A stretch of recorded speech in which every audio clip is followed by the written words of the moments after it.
your crystal ball. Adrift anywhere of it all. Just squares and circles.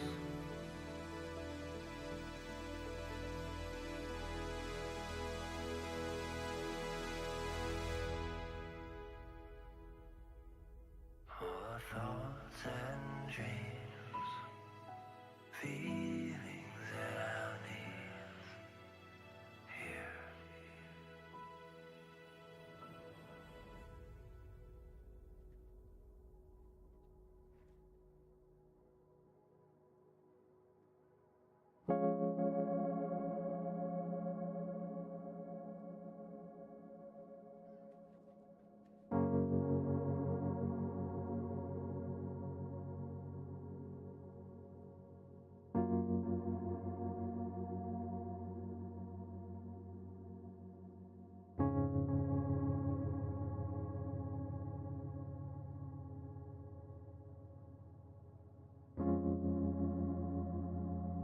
Sitting by the waterfall,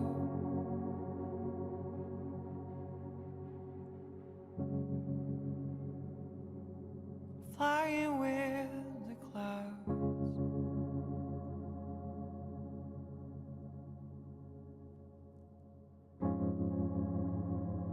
Crystals dancing in the sun.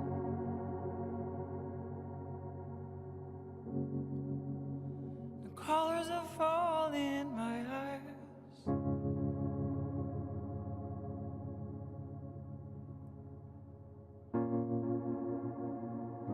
Time don't exist anymore. Only pictures of light and pictures of darkness.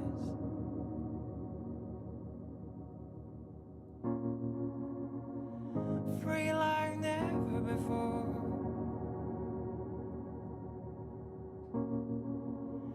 Like a river in the rain.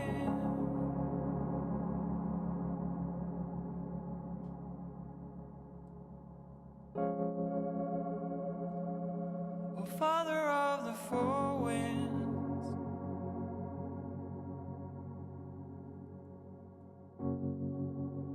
take away my attentions.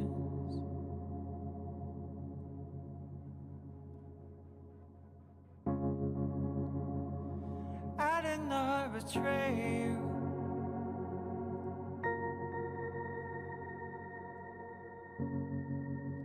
I did not forsake you.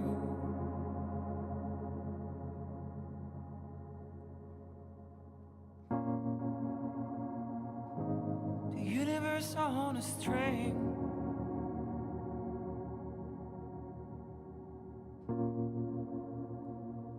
drifting in all directions.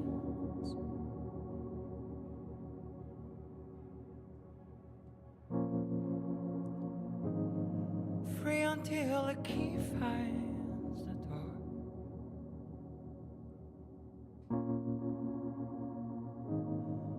Free like never before.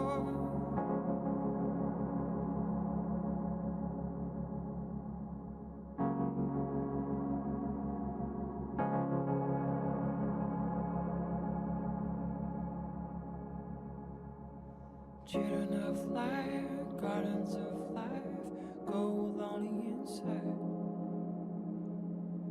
Children of light, gardens of life, diamonds in the miles. Children of light, gardens of life, gold on the inside. Children of light, gardens of life, diamonds in the miles.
Good afternoon, Connie and Bob and Elsa and Mary and Di and Carol, and those are all the names that I've seen so far who've joined us. And of course, good afternoon to everybody who's joining us on the public YouTube stream as well.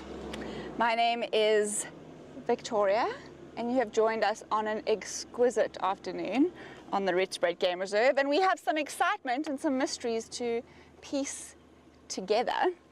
So you'll see I am just at the entrance here to the southernmost parts of the Diepsloot drainage line. It's very tight, but I want to go in here because the lions have been hanging around Mamba Dam. They've been drinking at Camp Cam. They're covered in blood. They must have a kill in here. So we're going to head in. I've already done some bush clearing and got some battle scars to go with bush clearing to try and make our way a little bit easier to get in here. But wish us luck. Hold on tight, everybody. Let's see if we can navigate the southern parts of the Diepsloot. Brent said that he's done it before, but not since the elephants, or not since the elephants have decided rearranging vegetation is their favorite pastime. So we're going to navigate through here. Basil's going to watch out. Don't want to kill him. I just want him to do a little bit of gym. That's what I want from Basil. Hey, can you just confirm that lock? Because I'm heading in that direction. Thank you. Okay, there's a lot of overhanging branches that are going to get in our way. This is like an exploration. Yeah, by southern fence line between the giraffe and the Pumalanga, just in between there. Damn, this is disappointing. The fence line. I thought that we would get Perfect, thank you. further than 50 meters. This is not navigatable, unfortunately, everybody. Okay, we're gonna have to go back to the drawing board and see if we can figure out another way into the Diepsloot. I wonder, it's probably going to be very treacherous, but maybe it's worth heading around to the side, because the Diepsloot, this portion, runs from what we call Hoofpad to the fence line. It's a very short little portion of the Diepsloot, but it's the tightest and highest portion. So I'm not sure if we're going to win if we come north from the fence, if we're going to have any more luck than this. But this is definitely not going to let us penetrate through. It's just this, I can kind of see more. Obviously it's very rocky, so we would have been navigating a situation far more intense than Mamba Kronkelpad. But it would have been nice. I'm sure the lions are in here. And another thing, it must be a big kill that they have, because they are not fighting over it. When lions are fighting over the scraps of a kill, or the kill is small, and as they consume it, their faces get closer together, and they're very food aggressive, so they do a lot of fighting over the food. This situation, even though they keep emerging from this thick area with blood on them, we're not hearing any feeding. Basil and I spent about an hour and a half with the lions right here in this area this morning. Not right here. This is the first time I've driven this portion. But we had them roaring and moving and pacing up and down this morning. And we are convinced that they're in here somewhere. But, well, except for walking in here, it's going to be very tricky to actually get in. Let's try our best. So that is our first plan for the afternoon, to see if we can get in to where the male lions, or all of the lions, are hiding whatever kill they have. I think it's something big like a giraffe. I'm going to turn around, do a sneaky little U-turn here. Whoop.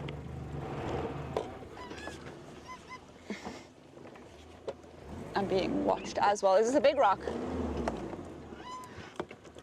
Brent and the whole Painted Dog crew are just upstream from us, checking out my rock navigation. So thank goodness that wasn't so bad. It's our staff party, our end of year function, because Brent is going away. So everybody's on a bumble except for poor Gareth, who has to be FC, and Andrew because he's on leave. Poor Andrew and Gareth, who don't get to go out on the Rietspruit. Watch out, Basil. There you go, that's everybody you don't normally see. I did. Hi everyone. Yay! So obviously Brent and Wiem are up front, but then we have all of the people that you may know or may not know. We have Mama Loose, wave past Mama Loose. Mama Loose keeps us all in check, and that's Worm, who makes sure everything's working nicely, as does CS. Wave, CS! And then Eric, he's the man who fixes the cars when we break them. And all of you probably know Matthew, although he's a guest appearance. We might try from the south. I don't know if that's possible. Old concrete dam wall, you can't over like 20 meters. There's a pushed over tree here, that's not possible. We're gonna go look for them. That is our request. Okay. Okay. We're probably gonna hack around and try and solve this for a little bit. Cool. And then we'll catch up with you later. Bye. Nice to see everybody.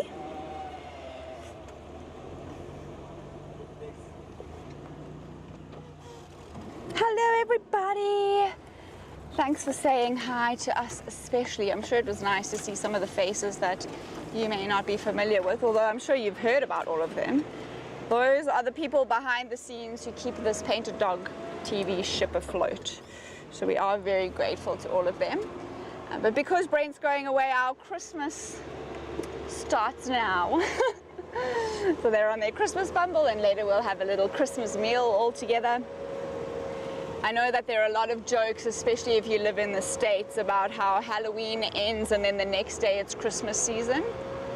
Well, that actually happened here because it's the 1st of November and everybody's, we're having a Christmas party. Very unintentional. So there is, I just spotted, there is a male lion here. He's actually not being very inspiring at the moment. I'm going to see if I can get a nice shot of him.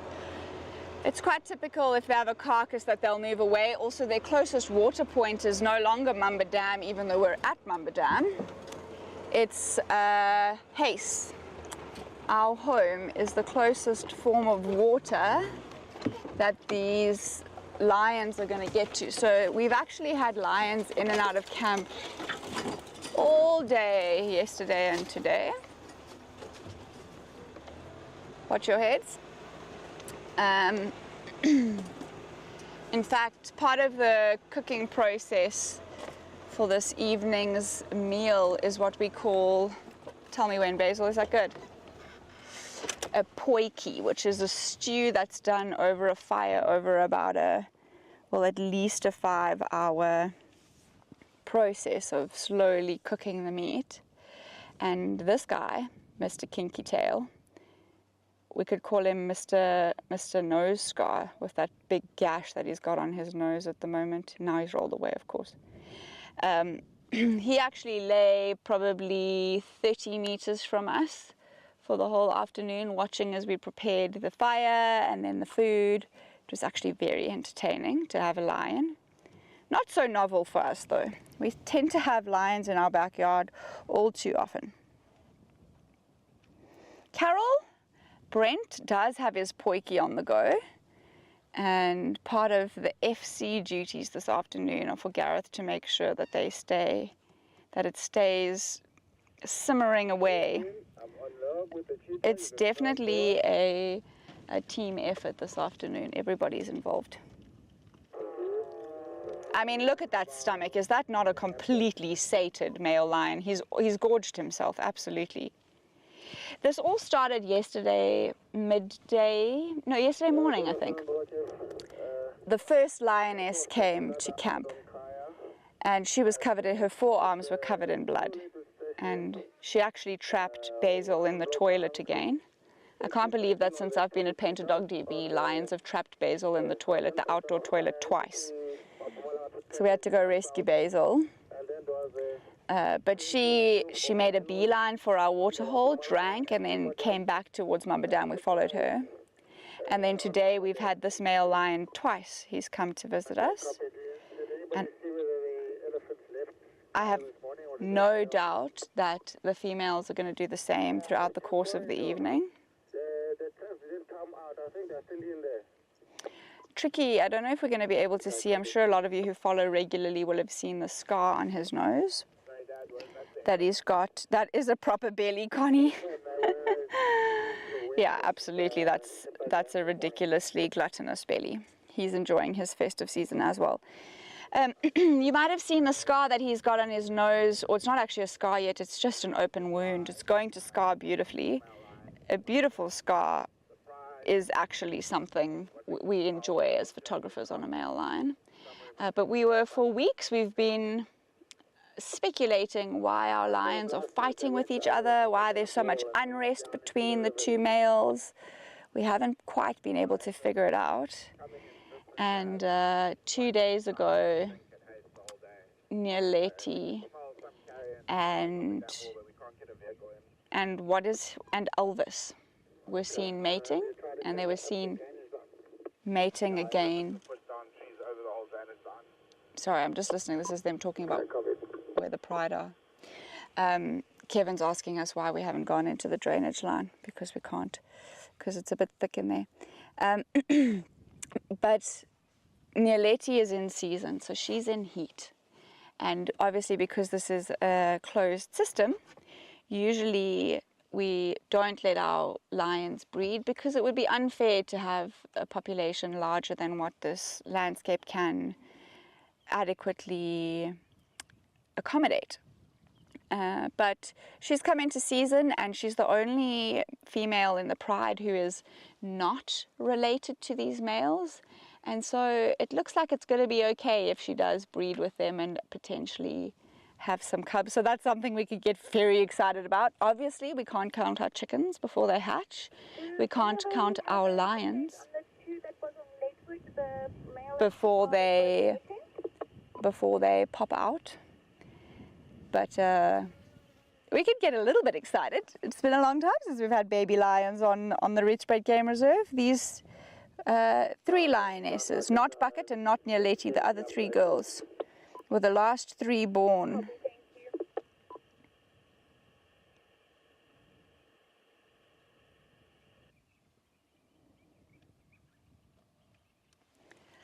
Shame. So Kinky Tail over here has run out of luck if his brother is able to mate entirely with Nyaleti. And in the last 4 weeks, it's been such a strange mystery, because for a long time, she was missing from the pride, so we didn't even know where she was. And then on last week's pack drive, we tried to figure out, not pack drive, excuse me, last week's Zoom, or was it this week, Tuesday? It was Tuesday. We tried to figure out who was missing, because nobody's really sat with them and paid attention. And we weren't sure if Nyaleti was there or not there. And then while we were with her that afternoon, with Bucket that afternoon, Bucket and the rest of the girls, Nyaleti was called in mating with the other male. And she could conceive from both of these males. If she's in season and Kinky Tail comes near her, he'll obviously try and mate with her. And she could then give birth to both of the male's offspring, because there's individual fertilization of each lion cub. In fact, it would be in her best interests to mate with him, just so that he believes that some or one or all of the cubs are also his. He's part of a coalition, so he's not going to do any harm if she does have cubs, but he'll be far more invested if he believes that they're his bloodline. Wouldn't that be fun? Hi, Jennifer. Nice of you to join us. Let's drive around this area a little bit more. Let's go through the bushes towards the southern fence line. That's where Basil and I had 3 lionesses this morning, and see if maybe we can find out where they could be resting, or if they're feeding. You know, maybe we'll be able to get some more clues. I could smell some carrion earlier. The wind is not right for us now to smell it. But I think what we'll do is leave him to sleep. And then, although he looks like he's going to perform for us now. Sorry, I'm calling Papa Cave. Okay. Yeah, I have a quick visual of several at the pipeline. Just run west. Okay, copy. I'm going to head that way. I'll be there in about 10. Oh, he's up. Okay, copy. That's very cool. So they said that they saw a serval on Blowbank, which is really very cool. Hi, Mum Ruth. West of Wolfpack, that pipeline, not pipeline. No, pipeline, not Pompard. That road coming from, okay, I can say west of... You can see that injury on his nose. Okay, copy. I'll come along. I think it's got a scar well. So everything seems, besides these lions, everything seems to be on Kaya this afternoon. They found lots of rhinos, and they found the 2 male cheetahs. And now this guy's just found a shy serval somewhere on Blowbank. Might be great a bit later to hang around that area and see if we can find a serval. That would make me very happy. Tumkombe on the northern If this, never mind. I've got one my daughter as well. I was just about to say, if he's going to get up and head in the direction, he might lead us exactly to where the females are. But he didn't. From this angle, you can actually see that skin flap on his nose where the injury has occurred, where I'm sure it would have been his brother who swatted him and just actually did a little bit of damage there. And flies have really been bothering this lion. Every time we see him, he's actually quite relaxed today about it, but the injury's starting to heal. He's been very harassed by flies who are interested in that wound.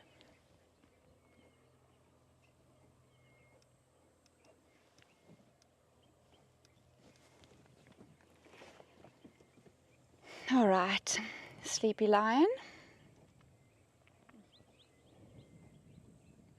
How quick his respiratory rate is. He's breathing very quickly. It helps speed up the metabolic rate, and then it will just aid in cooling him down as well. So as soon as he feels he's digested a little bit of food, he'll make space in his belly for even more. Hard to believe it, but he's not done eating. He's just taking a quick break. Okay, let's leave him. And let's head into the area where Basil and I had all of the females this morning.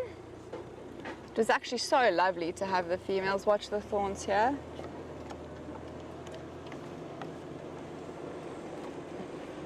Because they roared for us, and we had a nice, close, happy encounter with Bucket, who obviously we just love Bucket.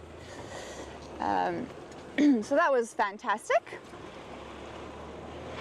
We've had a fantastic lion-themed day. Although this morning around 4:30, Bye and her cub drank from Camp Cam, and then they moved north away from Hace. So I think when we are done with these lions, or if we can't piece it all together, what we're going to do is head into that Skellum Savannah area of Blowbunk, and we are going to search, because it would be lovely to see Bye and her cub again. It's always a tense moment knowing that there's a leopard, listen to me, a cheetah and her cub in a very close proximity to the whole pride of lions and one male lion. So it would just be nice to see her and to confirm that she never had any encounters with this pride. Although they're so full, I don't think they'd bat an eyelid if she walked past quietly.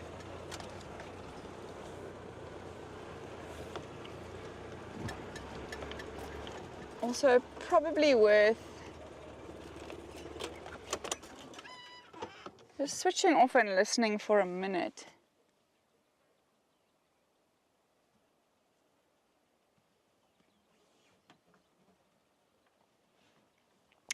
Whatever they've killed must be big, because they're not fighting over it. Also, this time of the day, they're probably not many of them feeding. Potentially, when there's quite a large pride and a large kill and they've had it for, a day or so, you might find one lion will be feeding, but not all of the pride all at once. Not that fixated, gorging themselves, tense scene that you picture from maybe documentaries. That happens when the carcass is really fresh and everyone's really hungry, and towards the end when the carcass, there's really very little left on the carcass and everyone's becoming quite possessive of their turf on the carcass and where they want to feed. That's when you get a lot of fighting between the lions. But in the interim, they can actually take shifts and relays, because they just become so full and so uncomfortable that they can't gorge much more. That said, I've seen lions fall asleep at their spot on a carcass where they've caught an animal and the rest of the pride are feeding and they don't want to give up their area. they'll like put their head down and hold on. Their claws are still sunk into their prey, and they'll kind of take a little nap for 10, 20 minutes. And then get back to somebody will disrupt them and encroach on what they believe is their part of the prize, and then they'll have a little rough and tough.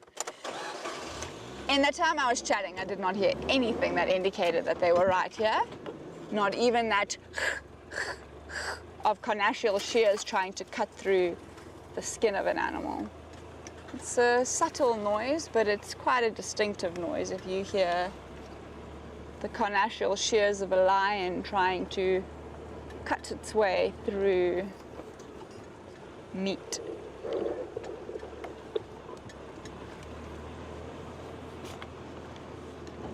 Yeah, station are pulling out from the two main cheetahs, south reference line of Kaya, east of Giraffe. Hold on. It is Lalapantri. Oof, oof, oof, oof, oof.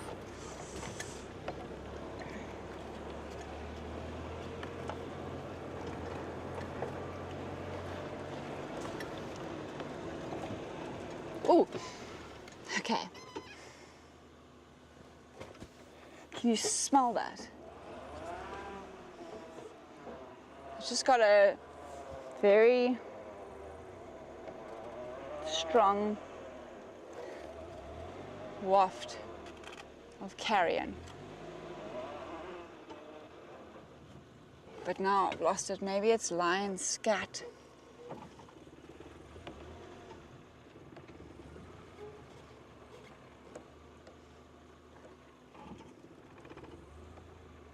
It's definitely coming from the drainage line. The wind is blowing this way. I can smell it again. Let's see if we can navigate this area.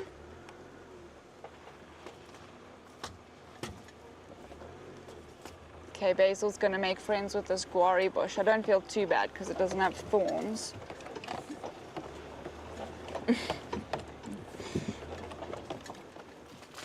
He got nervous. Nervous of a guari.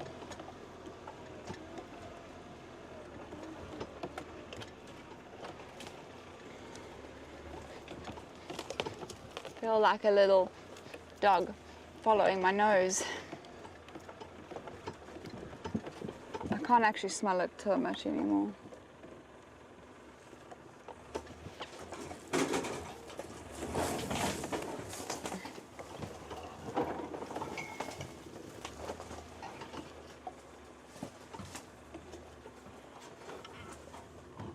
I know it's thick in here, but it's actually also so beautiful. Let's lean in. No, there's no thorns, so nobody needs to panic.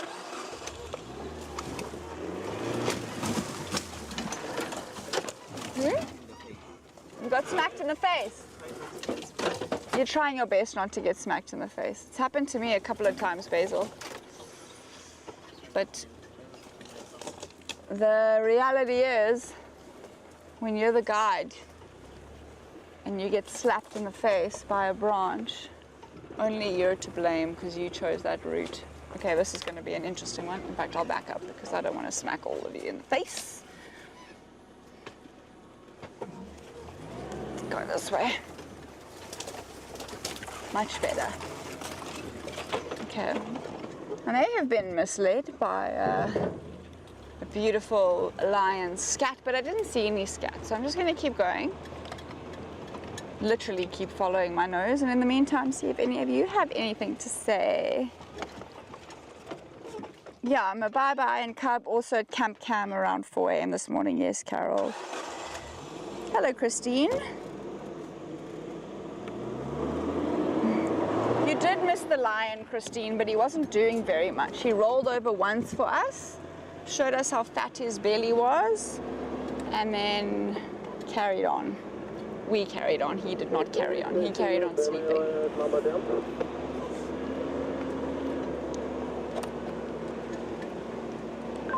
I'm still working the area for any signs of the rest of the pride, but the male lion is stationary east of Mamba Dam, flat out.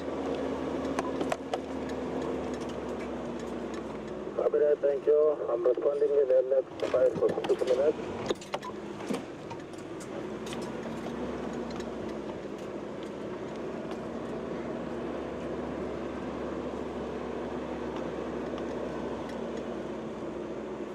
This is where they put on a show for us, roaring and walking past us. All happened this morning.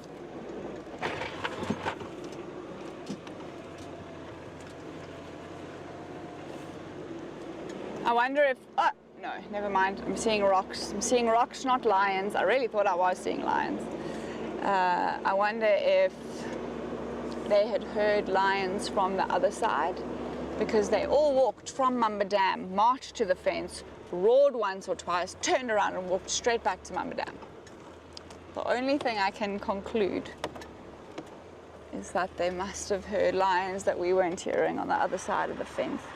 I'm gonna go this way and then see if we have any more indication of them, and then you know what, I think I'm gonna leave the area and head on and see if we can follow up on Mabai and Bubba. Oopsie. I'm quite keen to call her cub Bubba because it's so funny, Mabai and her Bubba. It's just so many buzz. Buh. If I were an English teacher, I'd have lots to tell you about the B alliteration in Mabai and her Bubba. But I'm not an English teacher, I'm a safari guide. So that's as far as my English lesson goes.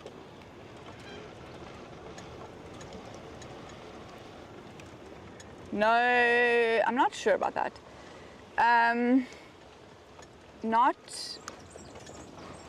Yes, you're right, Mary. They may not have thorns, but every single tree can whip if you go through it at the right or wrong angle.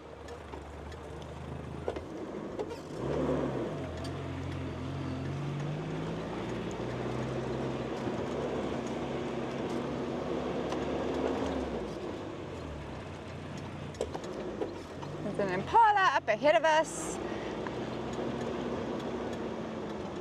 Pardon? Sorry, I'm just listening to Gareth, everyone. What did you say, Gareth?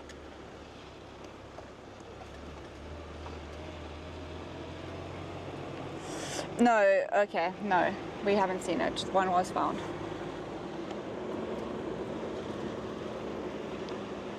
Gareth is just seeing all the serval updates. So he's getting excited. Not all of the updates. He saw Carol's comment on the chats. Servals are kind of the holy grail of Gareth's safari, so... So where was that serval? Kevin's also trying to find it. It would be lovely to see a serval. I'm on Boatbutt now. I'm just heading slowly towards Boatbutt. I'll let you know shortly. I'm on Boatbutt coming from Boatbutt. Sorry, Boatbutt, not Boatbutt. I caught myself with the thing. Yeah, the one that's parallel to New Return. Cute little impala. The one that goes parallel to Boatbutt towards the airstrip from... I'll be very, very impressed if they manage to relocate that serval. It's a very tricky animal to view, and I'm not sure how habituated the servals on Rietspruit are. The fact that I haven't seen them. There's a little Nyala here. He looks fine. He doesn't look fabulous. Initially from far I thought he didn't look good at all. I'll just try and get you a nice angle there, Basil. Oh, he's gone into the thick stuff. Little young Nyala. One day he will be a big, beautiful boy, but right now it looks like he's wishing for the rains. His condition is not as good as it could be. Before he went behind the thick stuff, that actually caught my attention. Sometimes it's tricky to tell with antelope, though. If they've neglected 2 or 3 grooms, if they're not grooming themselves, then they look a little bit worse for wear. But he's not going to show off his condition. He's hiding.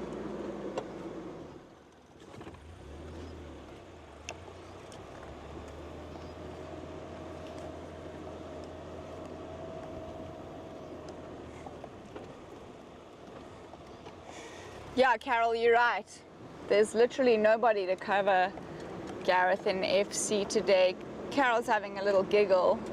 She's saying that Gareth can't just pop out of FC to go hunt for a serval because there's no one to cover him, because you saw every single one of our staff members out on drive. Oh, she does not look so good. She's got some sort of skin condition. Can you see that? I don't know if you caught that. Did you get it? She's definitely got a skin condition there that's doesn't look great. I don't know if she maybe rubbed up against something that was burning. For a quick glance, it looked like it could have been a burn, but her skin was also peeling around the wound. So I'm not sure if it's a parasite or if it's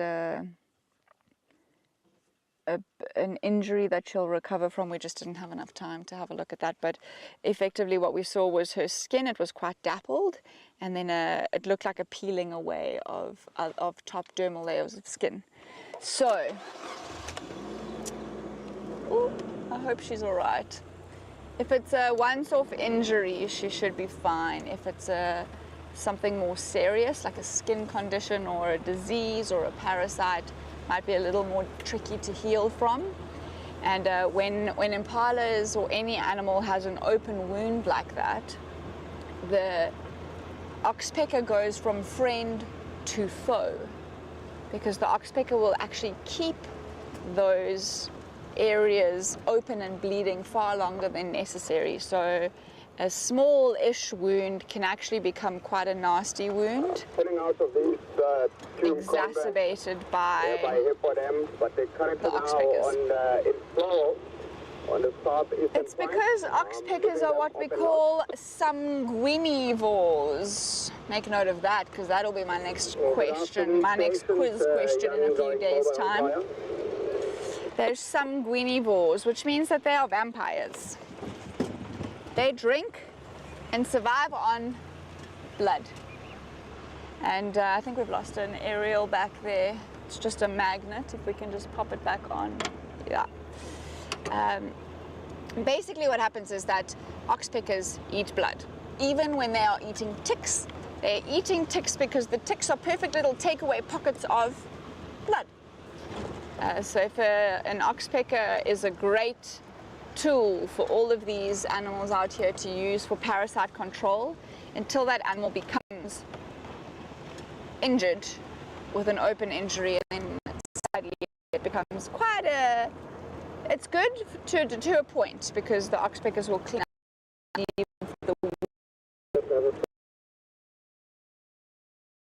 if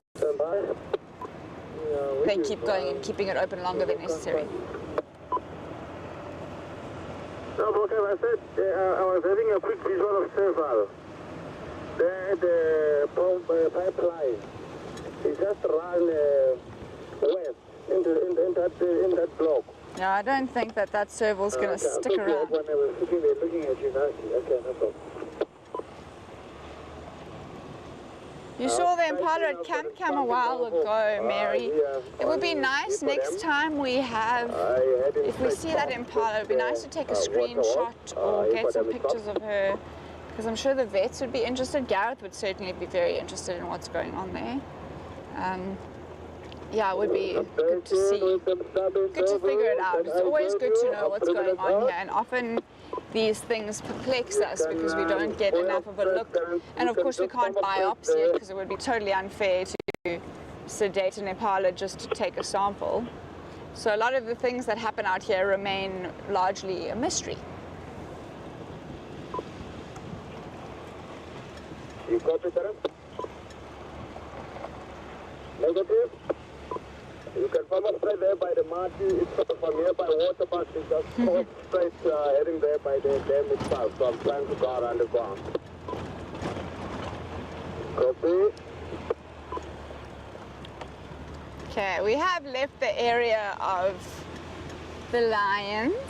I do think that towards the end of drive we'll start heading back towards camp and hang around at the waterhole around Camp Cam, because the day has been quite warm, so lions might have been sleeping in the heat of the day, and now it perhaps is time for a drink. But for the next 45 minutes or so, don't time me. For the next little bit, let's head into that Scallum Savannah area, head into the area just west of the Sun Slurt. No, it's the Deep Slurt. And check out if we have any sign of her and her cubby.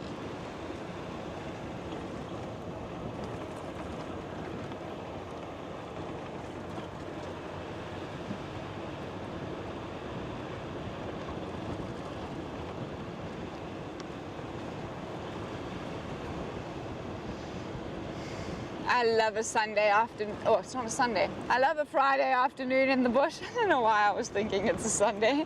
I've lost 2 days somewhere in the week. Hasn't even been too much of a busy week. It's been a little bit busy, but oh yeah. Here we have a friend who was looking to feed on something, but since I've stopped has decided he's not gonna stay still. That is definitely a male vervet monkey.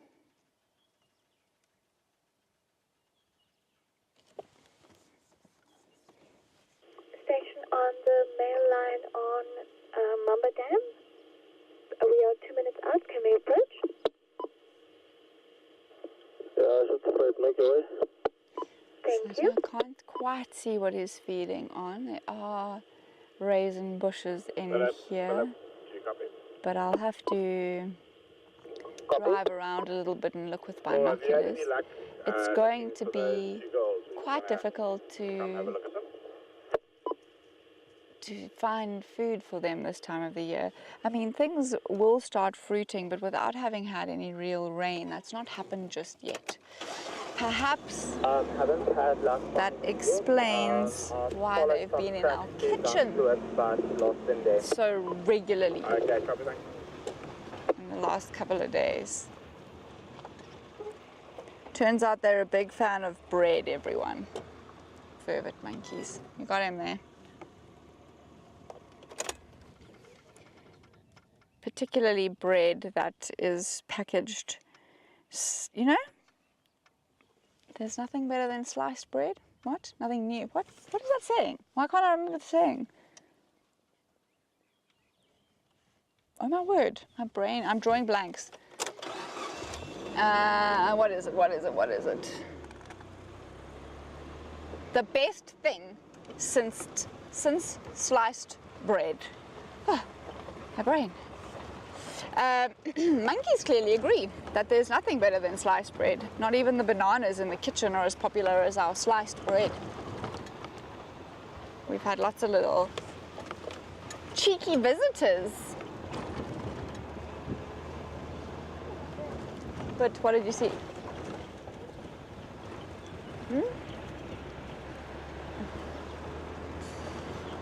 Somebody saw something. There's a duiker here trotting off. No, I don't know if that... Oh, there you go. Well done, Basil. The short little stubby tail of the duiker we can see now.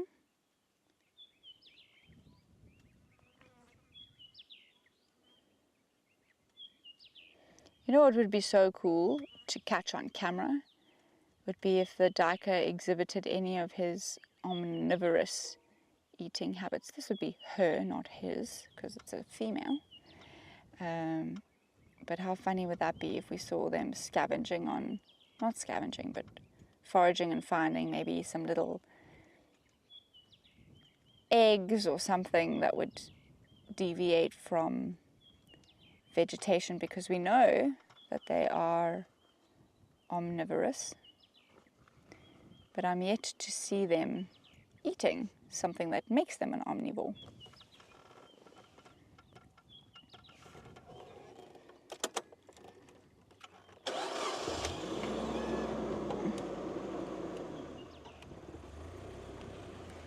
Jan, I'm responding. You know what, Jennifer? I feel quite convicted with your comment. You say no one can resist the carbs. The truth is, how dare I blame the monkeys when bread is definitely one of my weaknesses as well. It's not just the monkeys, it's me as well.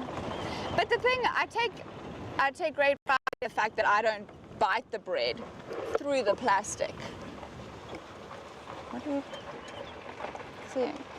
Oh, nice. There's a dark chanting goshawk over there, just above me. Like I said, Rietspruit just seems to have a thriving population of these guys. So distinctive with that beautiful orange bill with a dark grey tip. We can't see them now, but largely naked legs. They don't have feathers down to their feet like a lot of the predatory birds do, except for, of course, the snake eagles, they also don't. But dark chanting goshawk. I would say it's a nice one for your list, but if you've been hanging around at Painted Dog TV for a while, you probably see this more than you see some of the LBJs. It's incredible how different reserves have different species that are common.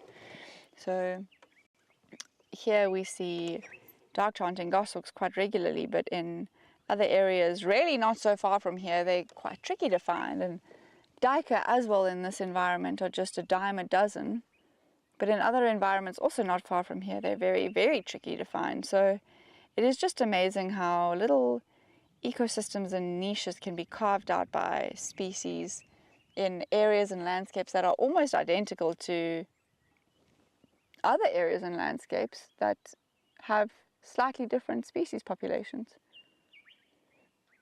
Of course, this area is prime for the likes of a duiker, because it's so thick, so they can hide in the understory very nicely. Stay concealed, stay safe, stay hidden.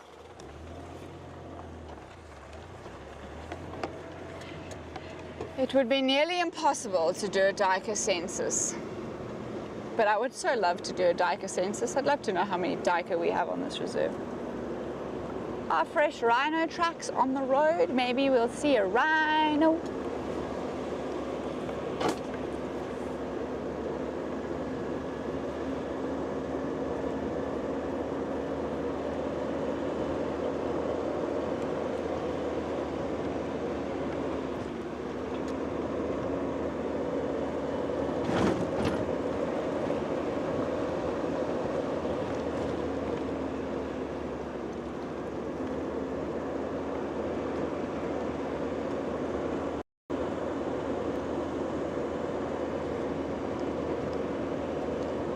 Keeping my eyes absolutely peeled for my bye-bye. And an impala dashed across the road. You know what's quite interesting about Rietspruit?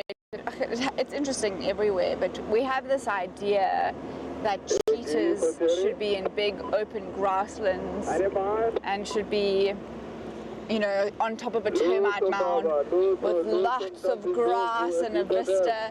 But the reality is that cheetah populations are thriving in South Africa. That's because we've got really good organizations in place that are helping to bolster bolster cheetah populations, of course. But this woodland savanna that Rietspruit is made up of is also typical and really good habitat for cheetah. So it's just a nice example of how people's advertising of certain species really permeates the way we think. Even sometimes guides will be like, oh, I'm going to the open areas to check for cheetah. And listen, it's far easier to see a cheetah in an open area than it is in a woodland area. The elephants are drinking in between picnic spot 1 and the big... The elephants are also on Kaya this afternoon. Everything's on Kaya this afternoon. Except for the lions, of course. We know where they are.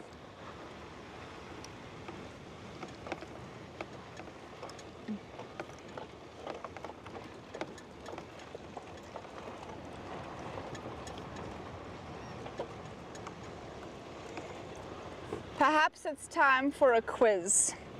Perhaps we should play a game while we look for my bye-bye. Here's a nice quiz question for those of you who enjoy a little quiz. Where would you have to go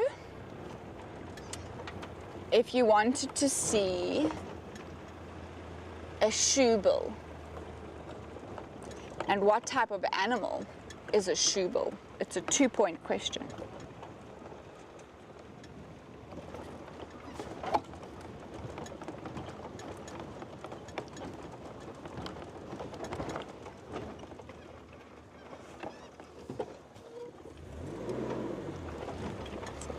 Let's see who gets it first. Basil's having a look up the drainage line. If I were looking to see a shoebill, where would I have to go? I guess there's actually a few. We should limit it. There's a few spots you can see them. Let's limit it to Southern Africa.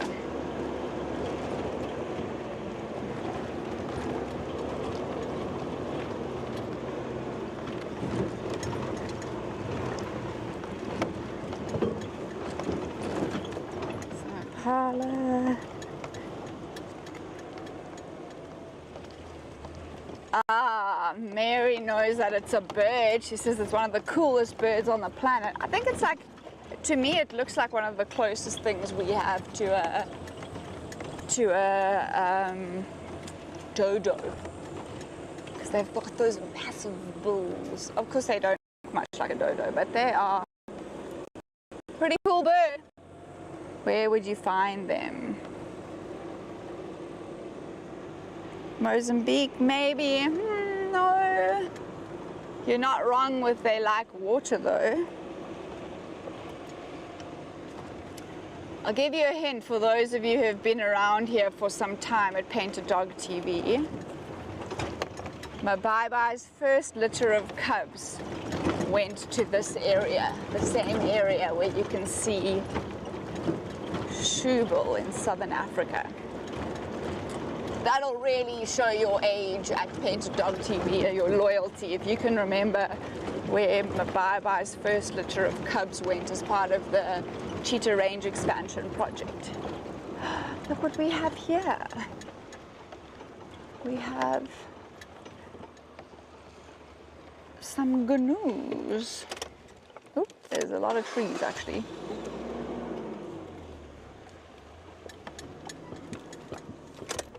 This is our resident family. This is not part of the new immigrants. Not part of the new cohort that we brought in. The 4 that drink at Camp. The originals. Yes, Carol, Zambia is correct. Now, extra bonus points if you know which part of Zambia. Which parts of Zambia would you find a shoebill? Is it? Wildebeest are snorting a little bit. I think it's at me. I don't think it's at anything else to investigate.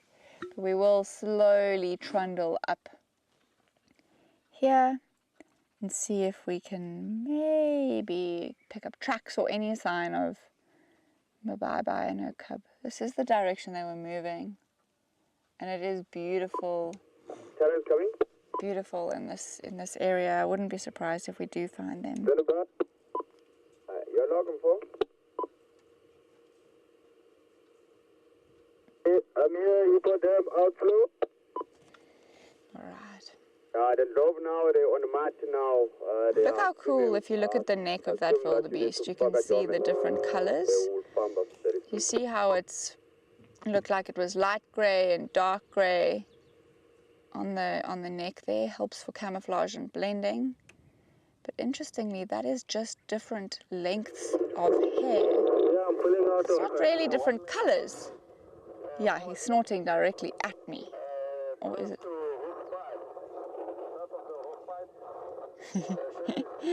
Cute. They are very adorable. But that hair that we're looking at that helps give them a bit of camouflage, breaks up the solid color, is actually just longer and shorter strands of hair that create the contrast and the look of stripes.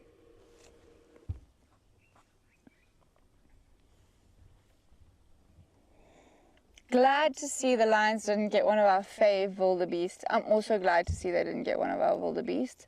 But to be honest, they never would have hung around as long as they have if they had caught a wildebeest. That would be over quite quickly between 4 adult lionesses and 1 big male. So I think that it's probably something bigger, like a giraffe, that they have caught. that's only speculation. They are good giraffe hunters. Our pride of lions.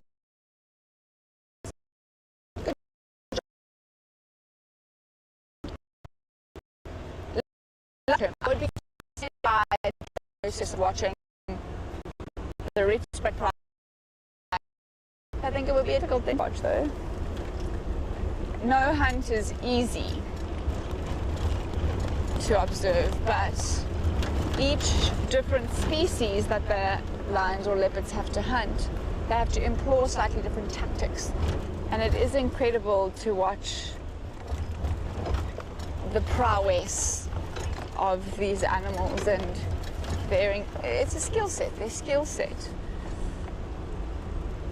Often you see them sleeping and it's like, you know, these rocks just off the road really made me think we had found the cheetah. But it's just rocks. So while a hunt is not a lovely thing to witness, it really does help you gain an appreciation for what it is that these animals have to do in order to survive. And the more you watch them and the more you watch different hunts of different species, you learn that they use slightly different tactics to catch different species, which is also incredible.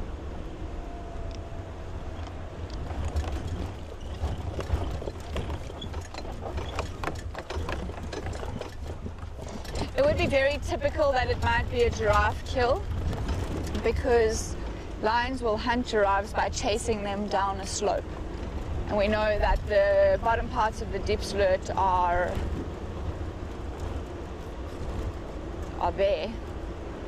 I mean, that's what we were driving in. So they would have, if it is a giraffe, they would have chased it, it would have tripped, and then it doesn't take very much for them to pin it down as long as they can secure the neck.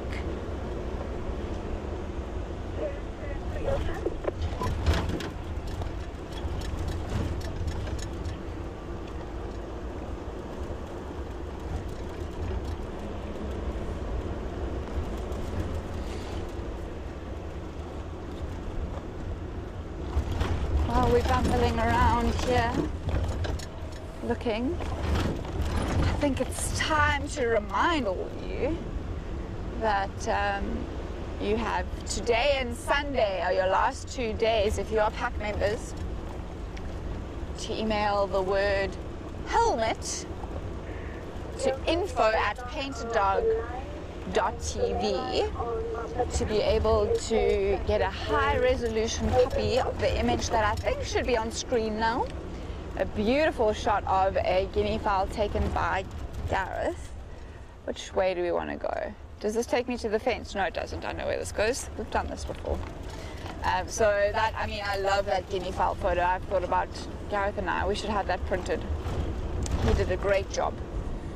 On live drive one afternoon, he snapped that shot about a week ago. So you can get your hands on that stunning image of a guinea fowl. All you have to do is email us the word helmet, info@paintedog.tv, and you'll get sent that high-res image. If you would love a copy of the image and you're not a pack member, it's pretty simple. You just have to become a pack member. And we can see the image. And you'll get all the details you need about how to become a pack member from our website. That also, of course, enables you to be able to chat with us the same way that we chat to people from the YouTube stream. If you want to chat with us and us read your comments out and ask questions, you need to become a pack member. And then you get a link every time a drive goes out.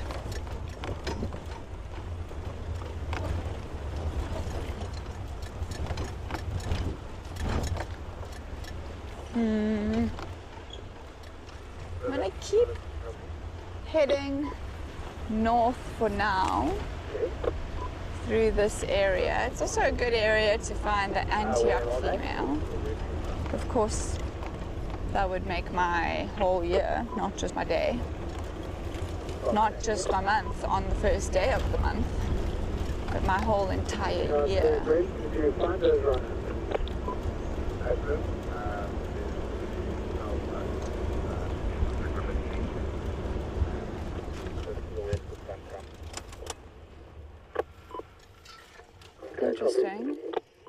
could have just shot out the bush there, and tails were up, heads were forward, but they didn't bark.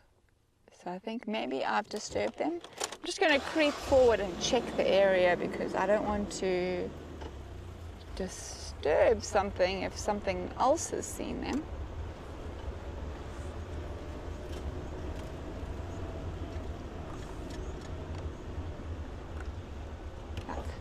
I mean, the kudu would be a little bit too big for this cheetah female and her cubby.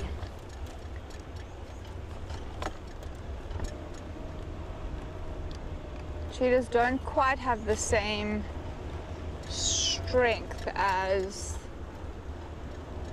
say, a leopard or a lion would have. They've got quite a different design for hunting. So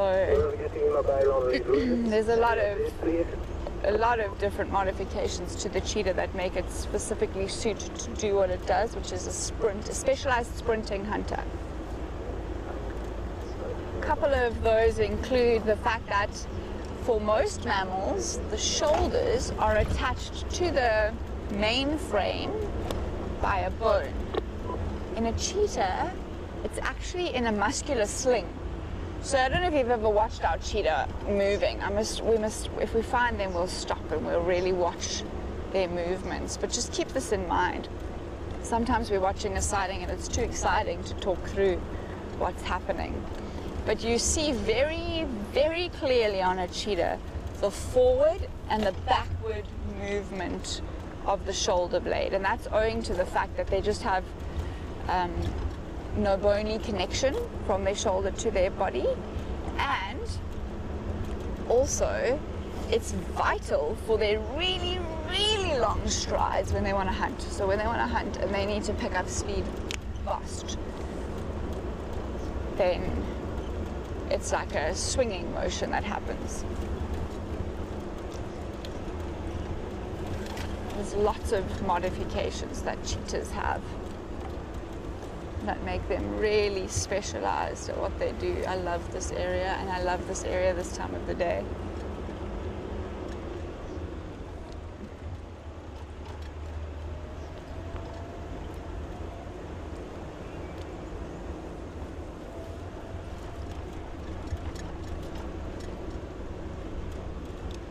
Come on, my bye-bye. We want to see you.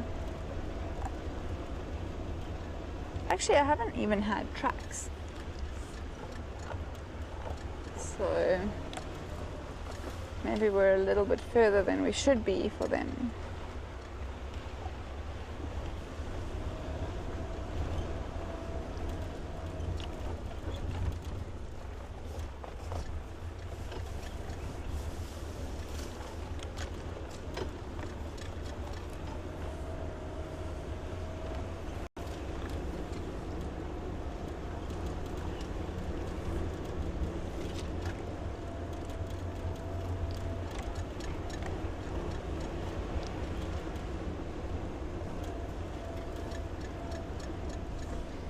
Very peaceful.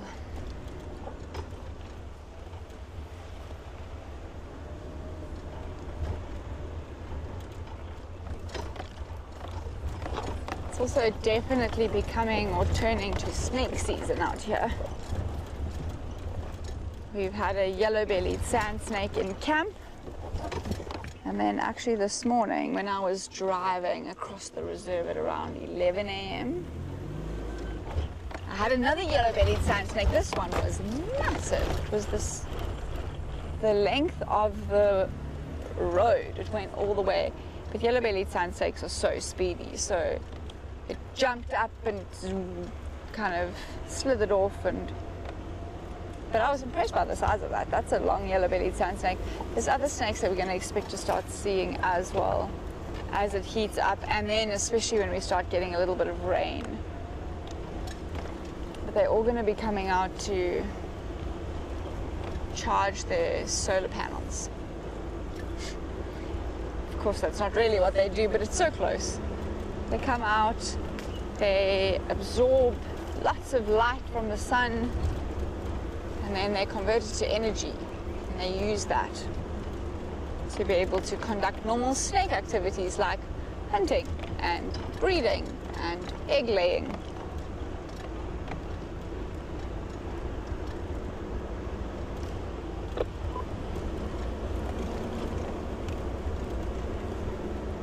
Sounds like Brent found some rhino, but not even close to where we are. Don't know if he found them or if he just joined them, but either way, that's very cool for the staff. Great that they're having a good bumble. They all deserve it. They deserve a good bumble. Come on, cheetah.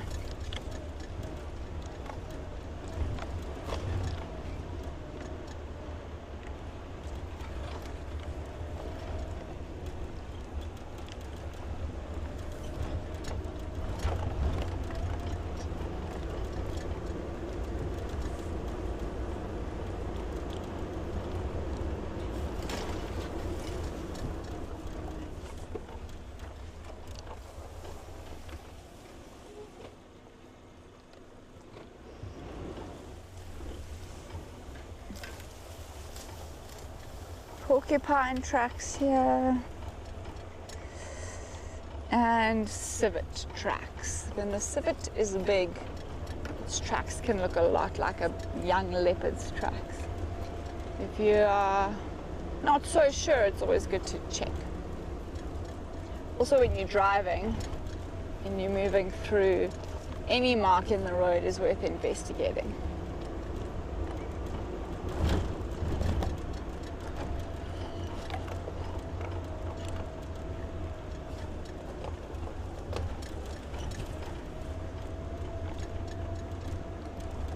Pretty here on the banks of the river.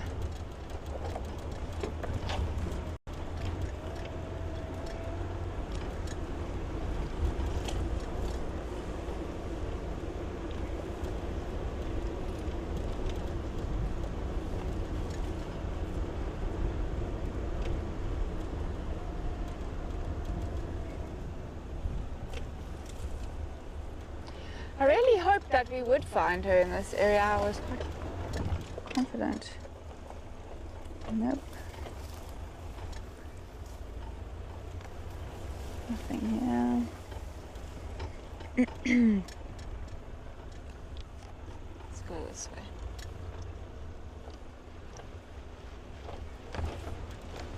Nice and quiet. Nobody's in this part of the reserve. It sounds like it's just us. This would be the perfect time for a little leopard to pop out.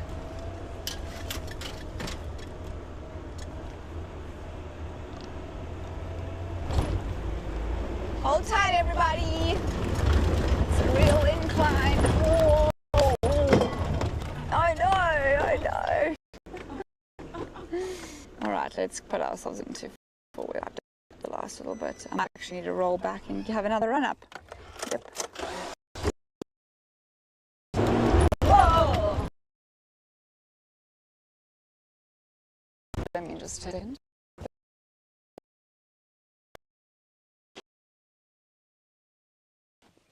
Of clambering up the steep embankment. It's not really that steep, just didn't expect to need low range for it. VM's water bottle. We should return that since we know it belongs to him.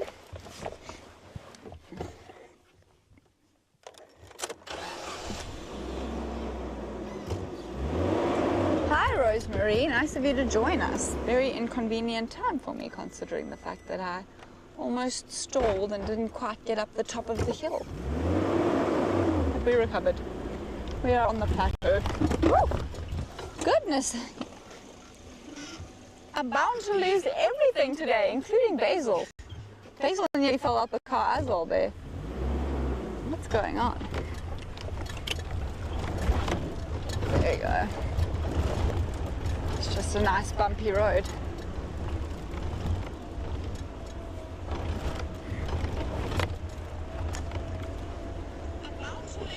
Oopsie. Yeah, you do have to do the half climb at some point in your drives. don't you, Mary? I'm inclined to agree with you. Also got to do some silly things that keep you humble. Basil, do you mind putting the camera on this hole here? I want to see if there's any sign or activity. If you look there, there's quite a nice burrow, and for the most part it looks a little bit clear around the entrance. I'm going to just take a peek to see if there's any cool tracks or anything that could be using it. Maybe it's not even a burrow, maybe it's just a shallow depression. Yeah, doesn't look actually like it's a burrow.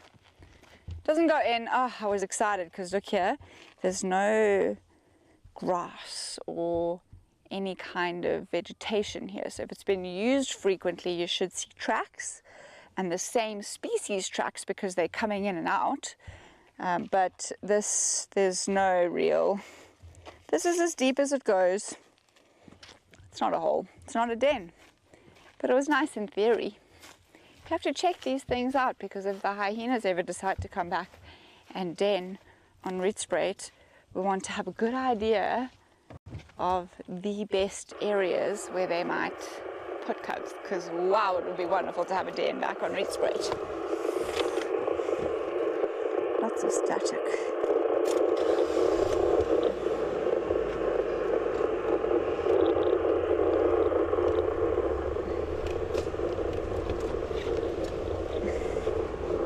Oh, these radios making a terrible noise.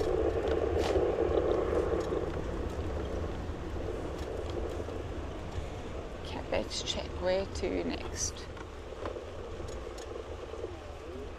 Little fallen over tree here.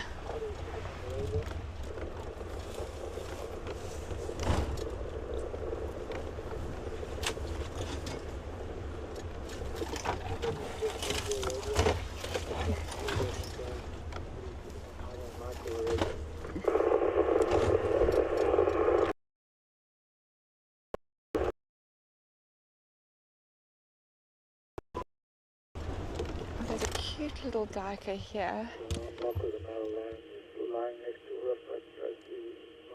Look how cute that little one is. So that's not a large one at all. Feeding on what's left of the green shoots, or the new green shoots.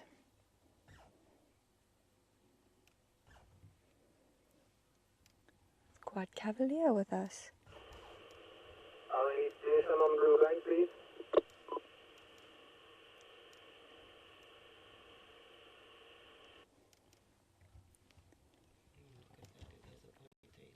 Yeah, I'm looking. So Basil says it has a ponytail. That's actually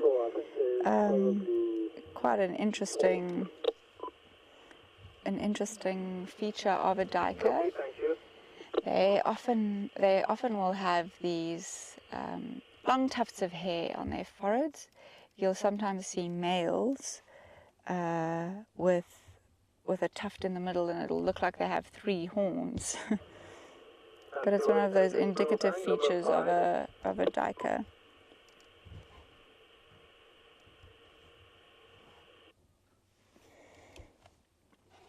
Skedaddled off, but not too far.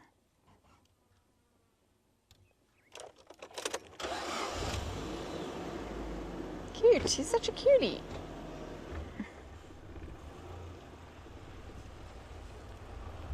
It's a young one.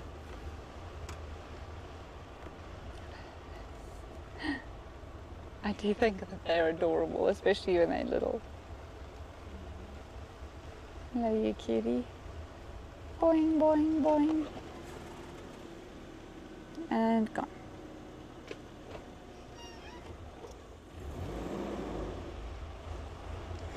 A very chill duiker indeed. Hello, Michael. Nice of you to join us. Just also reporting position of one male and one female lion now on the river road just at the entrance to the street. So it sounds like Nialeti and Elvis are still together somewhere in amongst the houses on Leadwood. So it's not actually even an area we can really go to. But it would be so fun to get mating lines on live drive, because that's not something we see very often. So it would have been cool. If they move off or out of the area of, if they move out of the area of the houses on Leadwood, perhaps it would be a nice thing to go and see. But for now, they've spent the whole day sleeping between two houses on Leadwood. Sleeping, and I'm sure mating as well. But if they've been together for a week or whatever the case has been, however long she's been missing, I'm sure they haven't been breeding the whole time she's been missing. But if they've been mating for the last 5 days, she's going to be exhausted, and so is he by this point. So they're going to have to encourage one another. She will probably encourage him as the process goes on. It's far more with the leopards. Leopards are far more, the female does the flirting and the male does the obliging, whereas lions, it's a little bit more evenly shared. There are tracks, old tracks of cheetah that go north up this road. I was excited because I thought they might be fresh. They're not fresh, unfortunately. So that's not going to help us too much. Also, they're roughly the same size, so it's not going to be mum and female cub.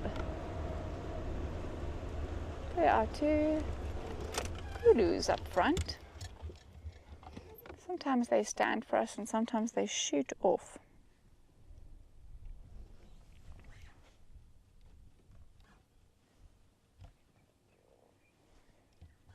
See those white tails curled up? They curl them up like that so that they can follow one another as they move through thickets when they feel a bit threatened. So there's a nice little flick up of the tail. Expose the white so that my rest of my herd can follow me if I find the right way. Everything has a follow me sign out here.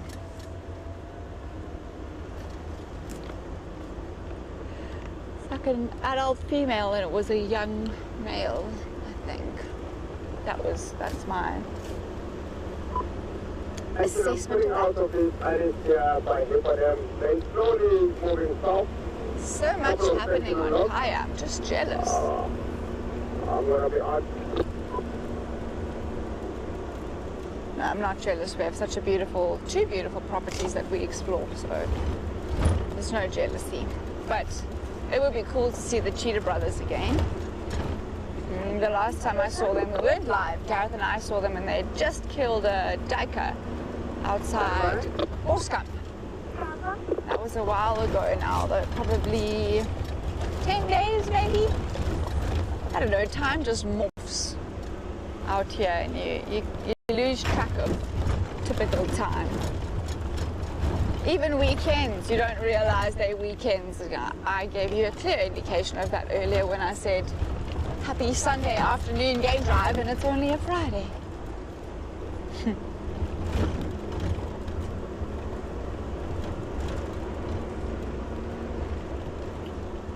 It's a gorgeous afternoon.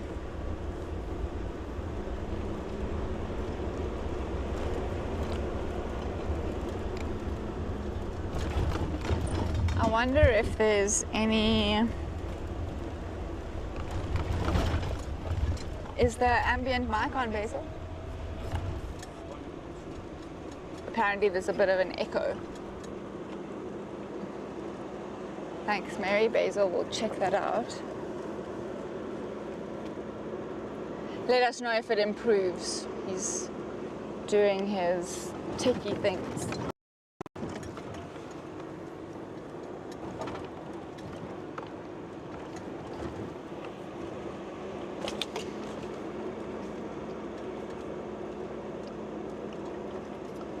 Starting to slowly, I mean, we're still in the area where I think this cheetah and cub have moved, so we're still within that area, but it's getting to that time of the evening where I might make my way slowly, no real particular rush, slowly back into the area of Mamba Dam if we don't get lucky with this cheetah.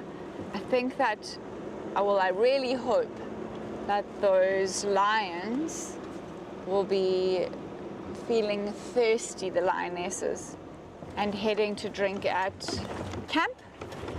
Alternatively, perhaps Elvis will roar. He's been separated from his brother for some time now, so he might be trying to contact him, although his brother is not going to respond, because why would you? If you're the man with the female, you're the man with the girl who everybody wants, you're not going to advertise that if you're a lion. So Kinky Tail might roar to his heart's content, but Elvis is probably not going to respond.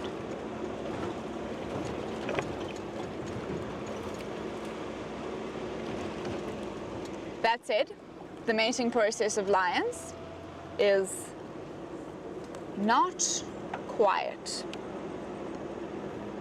So if they were close enough, they would be able to actually hear the copulation.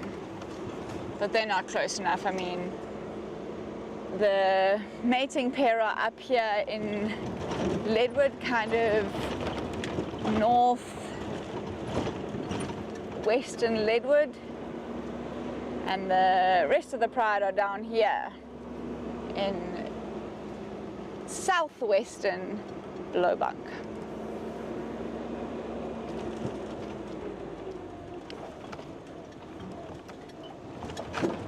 I really have to temper my excitement about the potential for cubs.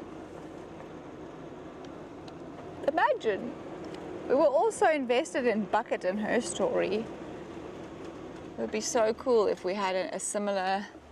We don't want her to get separated from any of the cubs to get separated from their mother. We definitely don't need that much drama in our lives. It was very tense. But obviously it will be fun to have babies. I can tell that the prospect makes Basil very excited too. Okay? Basil's excited because let's go this way, because have you ever seen a lion cub? Yeah, On Pridelands, okay. Small. Not really small. There's nothing cuter. Well, there's some things cuter. There's something's cuter, or maybe equally as cute.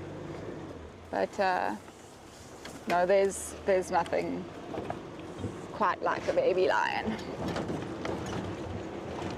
The only thing cuter than one baby lion is 4 of them playing. That's cute.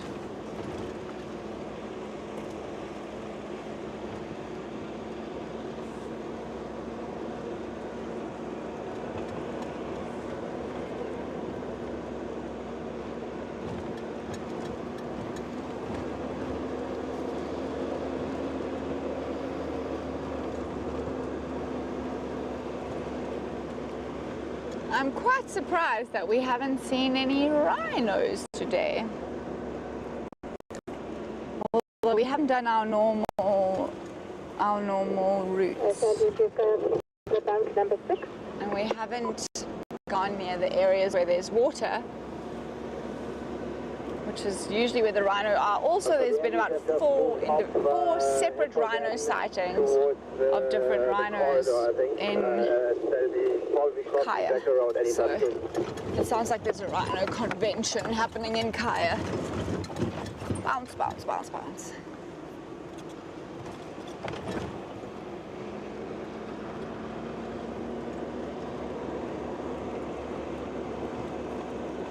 When I first started here, granted that's only 7 weeks ago, but when I first started here, wild dogs loved this area.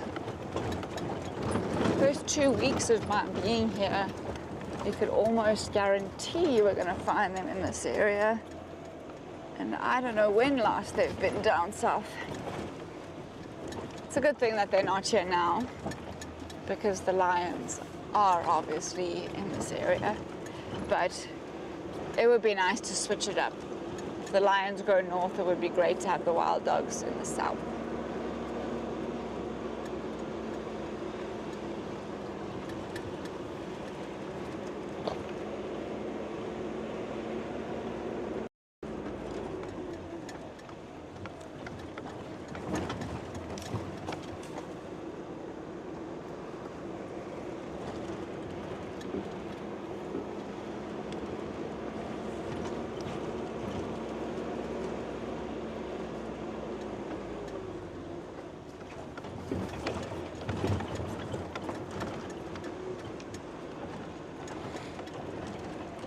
So did anybody ever guess where you find shoe bulls in Zambia? Or did we just leave it? So I can't find any guesses of people saying where you find them in Zambia. What park in Zambia do you find shoe bulls?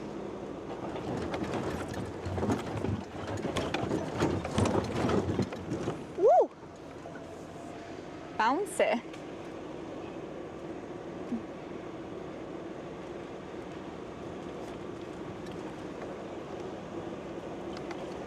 We are going down the cameraman's delight. Mamba Kronkelpad, or Mamba Kronkel. We want to try and get into where Camp Cam is and have a little peek around Camp Cam. That would be great. Maybe if we get to Camp Cam and there's nothing there, I can show you the progress of the poikies, and then you will not only have been on an African safari, but you'll have been exposed to some incredible South African cuisine, and you can practice it at home. Although I'm not sure a barbecue will make the same flavors as a braai. Copy that, thank you. Something different in the flavor of a braai. I'm talking absolute rubbish, of course. I'm talking rubbish. It's not any different because both of them are fire. Cooking on fire.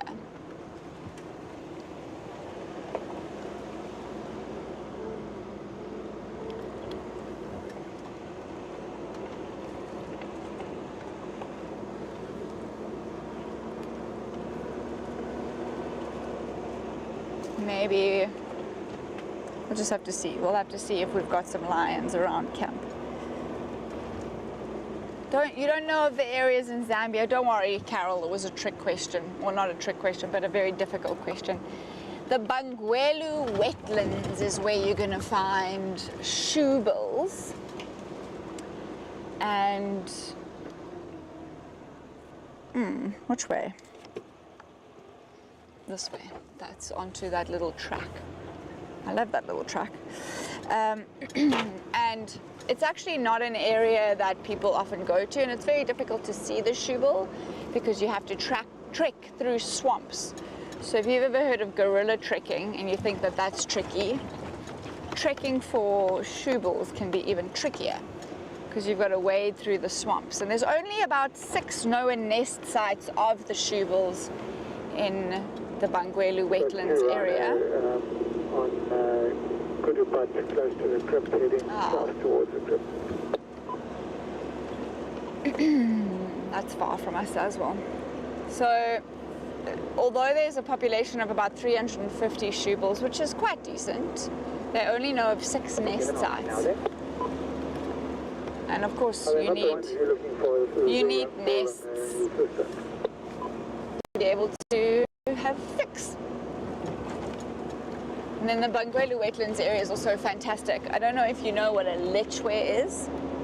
So all through a lot of the wetter belt is a great place to see red lechwe. They're a relative of the waterbuck, but to me they look more like a big impala. And in Bangwelu wetlands, it's the only place on earth that you can find the endemic black lechwe, which is super cool. I think there's about 50,000 black lechwe in that area, which is a significant population, but it's the only population.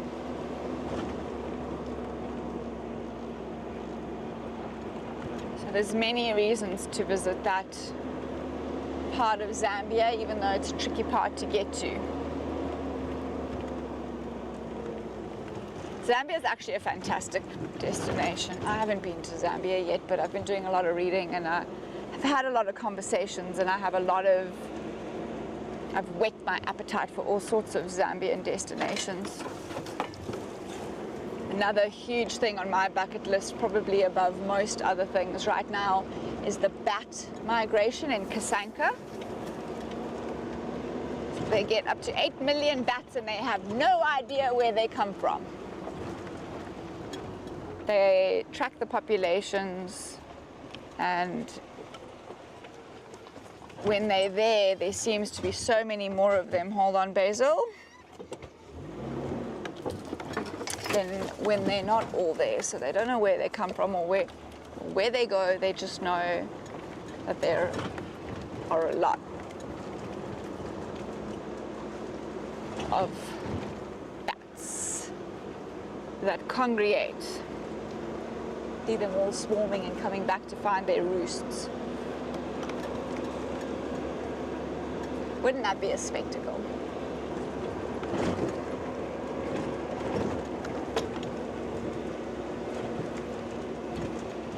Yes, exactly, Carol. That's why that was the little hint. Bangwelu wetlands is exactly where the cheetah went to. The two female cheetah who were Mabai's offspring went to Bangwelu wetlands as part of the metapopulation / cheetah range expansion project. Now, we're not too far, we're not too close. We're like 5 minutes from camp. See if anything is deciding that Camp Cam is delicious looking. Perhaps maybe Gareth will be ready and he'll show us what's going on. Maybe Gareth will be ready and show us what's going on with the poikies, with the tongs and the oven mitts. You need it all.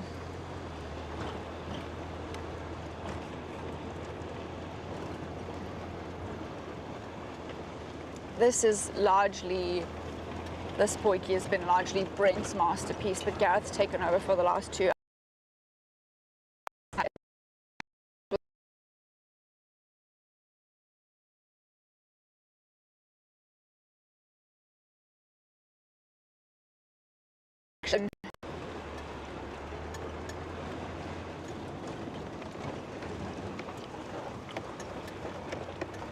Gareth is saying that for now there's only duiker in camp.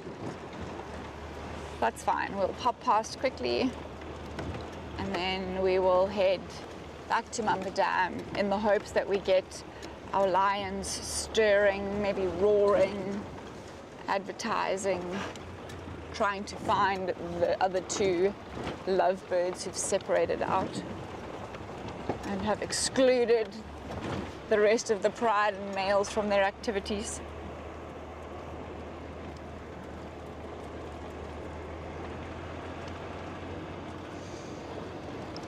Oh, I love a summer's evening. I love not having to put my jacket on so early. Last station was the elephant.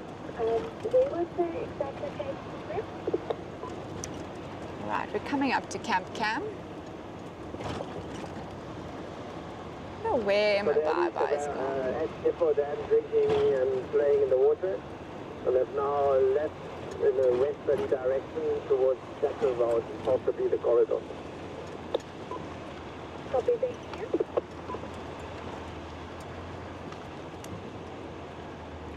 You can see some impala. Ah, you can see it happening. It's all happening, ladies and gents. Basil's going to show us what Gareth's got going here. Gareth is the man of the moment, manning FC and sorting out the feast. We're just learning about poikies real quick. Hello. Hello, waving at us. Let me show everybody. Where do you need? Is that fine, Basil? You're home early. We're not home. We're not home. We've been learning. Learning. Yeah, we're learning about poikies. Okay. So you'll see, we have 3 separate pots here, and that's just because we have a lot of people. This pot over here is especially for me, because I'm not so big on red meat. So there's a little chicken poikie going on in there. I don't know if we lift up the lid, if you can see Basil standing up. Do you want to open it? Chicken's inside. Do you want to open that one? Don't worry. So you may or may not be able to see, folks, but there's a beautiful stewing process happening here. Gareth doesn't want to let the heat escape. So these have been on the fire since about 1 p.m. today, when Kinky Tail was watching them. So what is the time now? It's almost 6 p.m. So they've been on the fire for 5 hours, and they're going to be on for a little longer. And bye. I was kind of hoping we could show you even closer, but if I went even closer, I would have driven in the fire. Thank you. Garrett's saying there's impala at the reservoir. Thanks, Garrett. I think we need to go check if these lions are going to stir. Yeah, Michael. It is delicious. It is great. It's its own experience. Do you know that a typical Brent and BM fashion, but around 2:30 this afternoon, after they had fried the onions and the garlic, and then quickly braised the beef, they threw in 3 bottles of milk stout beer. So a lot of that sauce is going to be very rich and flavorful. Tasty. Can't do a potjie every day though, because not everybody has 6 hours to make dinner.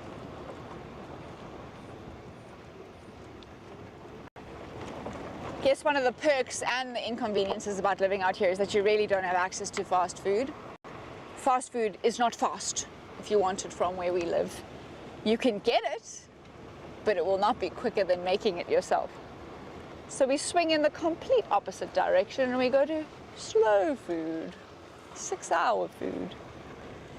These lions have also had a meal for far longer than 6 hours. Let's check if we can spot Kinky Tail. Here he is. Give him to Basil on Basil's side. He does not look like he's done much in the way of moving in the last hour and a half.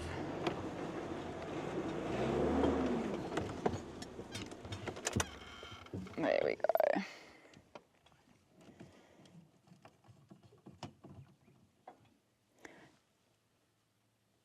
I agree with you, Carol. Slow cookers are very handy. But slow cookers are also minimal effort. I think part of the fun of the potjie is that you have to watch it.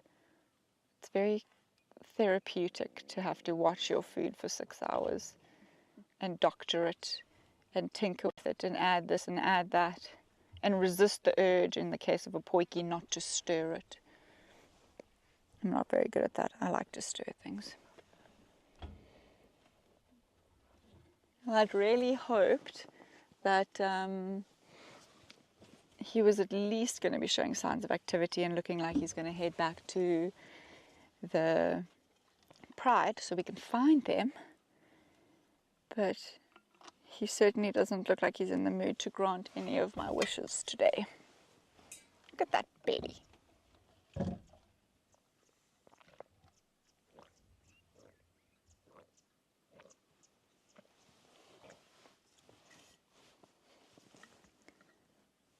He was very vocal this morning.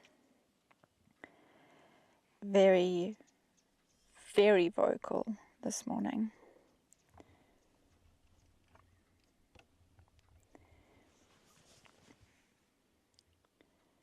Roaring maybe every 10 minutes for about 2 hours. I woke up and they were roaring. We went on game drive for 2 hours. They roared all the way through. went back and exercised, and they roared through that. So 3 hours they must have been roaring. If you've been watching Painted Dog for a while, since this injury occurred, look at it now on his nose. It actually is healing incredibly well. The healing properties that these wild animals possess, it just blows my mind. The injuries that they sustain and then they recover from are phenomenal. It's phenomenal that they can heal up so quickly. And food is medicine. I mean, I'm sure that's quite a catchy phrase at the moment, especially in holistic spaces, but for lions, particularly lions, in fact any animal out here, food truly is their medicine, because if they are getting nutritious meals regularly, their body is able to allocate energy to the healing process. Whereas if they're not getting regular healthy meals, then of course the body takes a lot longer for the body to heal itself. So with his fat full belly, he's actually aiding his whole body heal. And you know, his nose might look sore, but if you think about a rough and tumble with your brother that would result in such an injury on your nose, the rest of his body must have been sore after that altercation as well. Bruised, maybe he's got other nicks that we haven't quite paid attention to. Oh, he's moving, rolling over. Got those pink paws, little murder mittens. Yep, there's so much evidence that he has eaten today. Color of his mane is particularly red tinged from the blood of whatever they've been feeding on. Lions are quite different to leopards like this. The lions are actually pretty gross. They don't groom themselves directly after having eaten. They'll leave themselves messy and dirty until they've finished eating the carcass entirely, and then they might groom and clean up a little bit. Whereas an animal like a leopard, even a cheetah, they have to make sure they destroy all the evidence. They don't want to be smelling like carrion or blood, because if they want to move through their territory, they don't want they don't want lions or hyenas to sniff them out. So a leopard is a far more fastidious groomer. They're going to groom anytime they want to descend the tree or leave their kill. They'll make sure they're totally clean before they leave the area, so that they don't take the scent trail with them. And then of course they'll return and they'll feed, and then they'll groom again.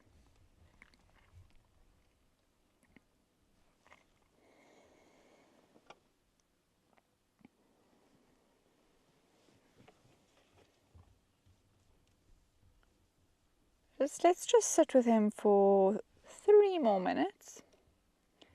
See if he's starting to rouse himself rather, and head off for a feed or an interaction with the females. It would be great to see that.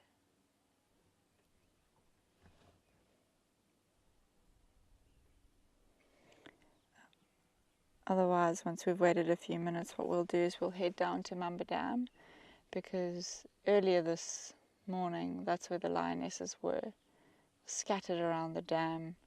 And now that the sun has set, the temperature has cooled off dramatically, I think that they could come out.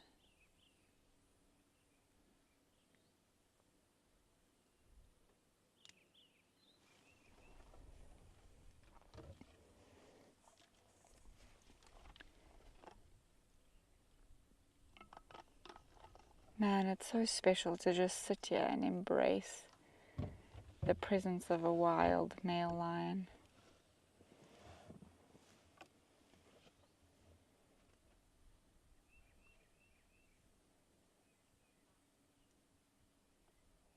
Albeit a lazy one.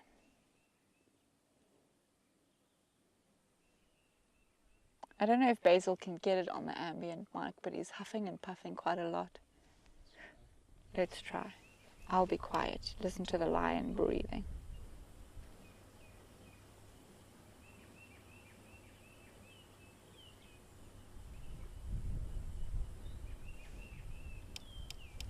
You got it.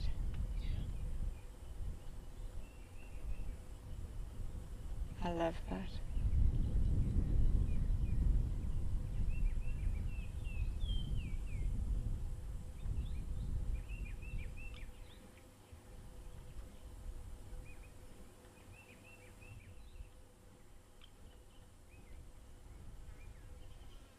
Listening to them breathing is so different to listening to them roaring or contact calling when they're actually trying to make a noise, a vocalization, or trying to be in contact with other lions. I love sitting with them when they're in this state and you can actually hear them breathing. It's so simple. It's very therapeutic. The in and out of his big heavy breaths is like would be a brilliant white noise soundtrack on YouTube. Lion breathing. I don't know. It's just got a very distinct feeling. Each breath has a feeling.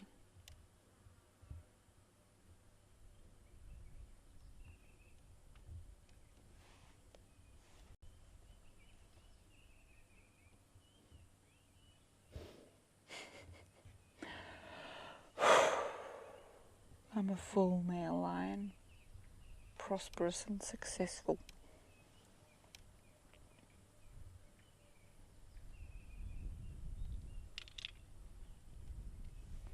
Okay. Let's just have a little turn about the dam. Check if those girls are coming out. Let's just see.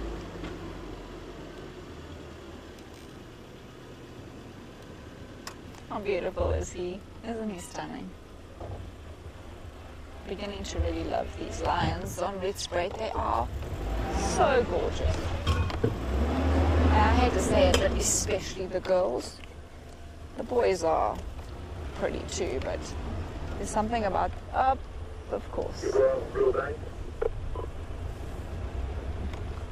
He did roll over, but he's gone completely flat again. So I'm not going to sit there with him right now. I can always return. But I'd love to see if these lionesses come out.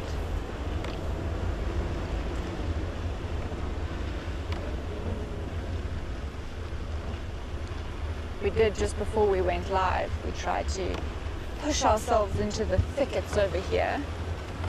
And we pushed way further than I anticipated being able to, but not far enough to find all of our lions. Drive on the dam wall here. Maybe Basil's gonna have to be careful. This is a thorn tree here, but it's not worth it. I thought that maybe if we could look in here, we could see if there was any lions, but I can see from here and they're not there. They're here somewhere, but they're not right in there.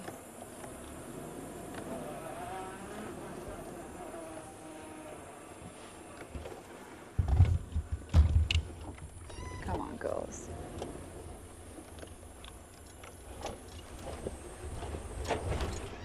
There's a gazillion lion tracks here.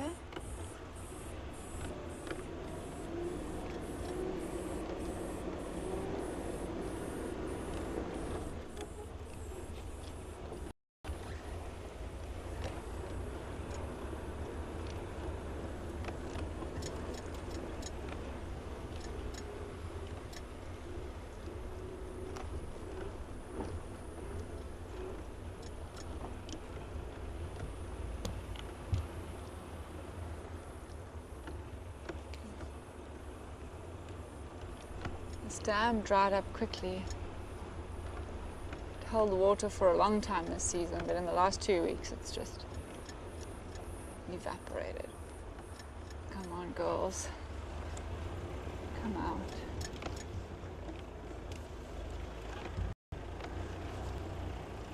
I'm getting to know them all, so it's really nice when we see all the lionesses. I drew their notch patterns the other day on a piece of scrap paper, which may or may not be on my desk. I need to go look for it. Now that I'm starting to separate the three, especially the three youngest females, out between one another, I'm excited to start learning their individual personalities. Because invariably they're all going to have their quirks, as is the case in any family, particularly a family with 5 girls,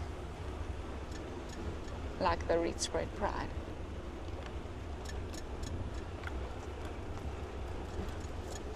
Hold tight.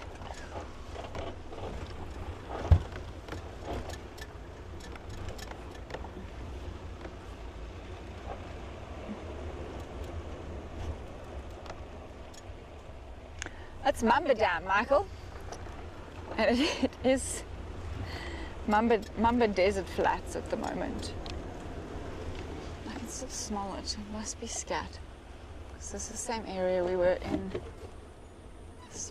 earlier this afternoon. Mamba Dam has dried up. The only 2 dams that I'm aware of that are still holding water are Seakoi Dam. I'm talking about on Blowbank, not on the whole reserve. But Seakoi Dam, that has a lot of water. It's a particularly deep dam, so it should hold water until we get rain, but that all depends on when it is that we get rain. One of you texted us on Instagram asking about rainfall and when we expect to get rain and whether or not we've had enough rain yet this season, and the rainy season hasn't really started. I did read a thing today that suggests that actually we should be in for a relatively decent rainfall this year. Found them! Yes, everybody. Finally.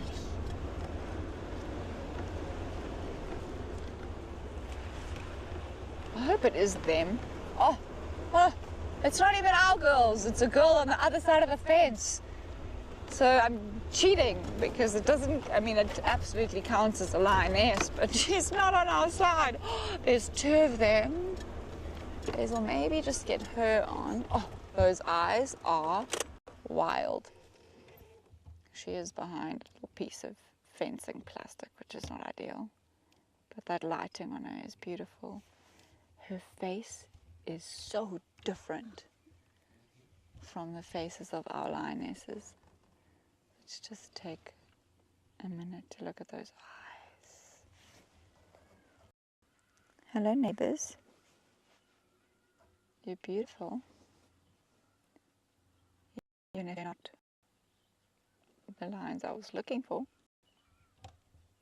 See, this also tells me that there must be a kill in this area. These lionesses have come right up to the fence and are lying against the fence. They must be smelling whatever it is that our lions have killed. I'm going to try for the other lioness. She looks like she might not have that piece of plastic in her way. She does have a bit of a twitchy lip. I hope that that's just a twitch and not a...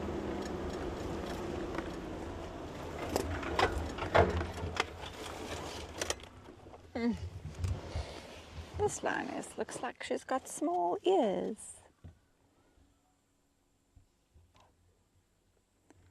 These are the lionesses on the BCC reserve. It's actually a really large reserve, so the fact that they're up against the fence is entirely of their own volition. They've got so much space, but they do like to check in on what our lions are doing. Oh, she's pretty as well. She's watching us.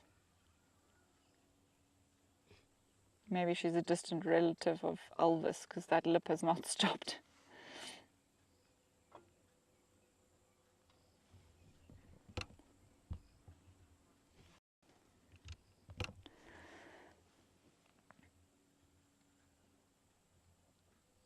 Also, we wouldn't complain if you wanted to send us some rain. We would actually thank you We would appreciate it immensely. I saw a hysterical thing on social media today. One of my friends shared this funny thing that says a horror movie starts and the skies darken and lightning and thunder fill the sky, and you know you're in your middle-aged years when you say, oh, thank goodness we could use the rain.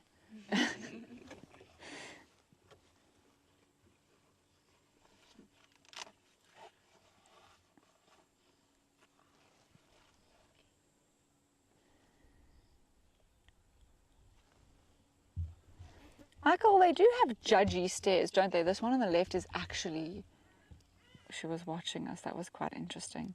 She got up. She's very interested in us. She's going to come to her sister. What's quite interesting about these lionesses is they're definitely not as tall as our females, but they have incredibly stocky, thick-set chests. They are muscular girls. She didn't even greet her pride mate. She's on the move.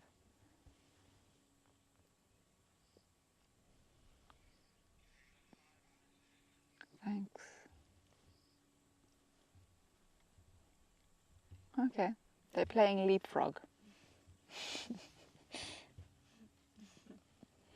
You go forward 10 meters and then I'll go forward 10 meters.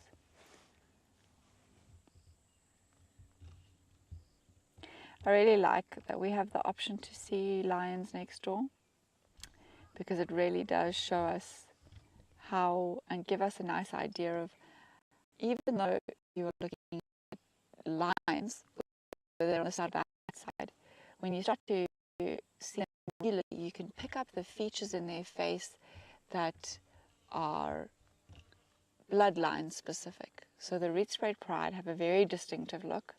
Sometimes that makes it challenging to identify them.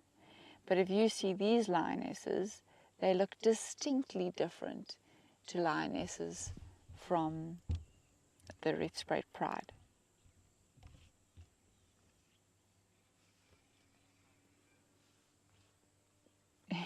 Whoa, look at those eyes. Goodness me.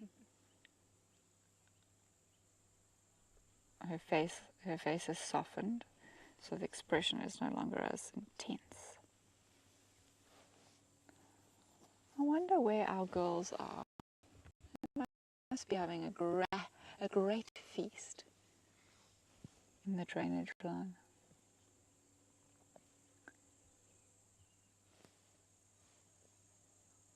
I kind of want to pull up ahead of the one in front of us and see if we can look back on her. Light is getting a little dark now. Oh, you pretty girl. Sorry, I had to start my engine. Quite far from you. You don't need to panic. Sometimes I wonder if the lions on the other side of the fence are a little bit interested in our tiny Suzuki cars, the Jackal and the Badger, because they do give us the wide eye look when they see us, which our lionesses don't really do, because they see us often. But I'm sure different vehicles make them feel slightly differently, especially if they're not so used to it. When they're used to vehicles, they don't care at all.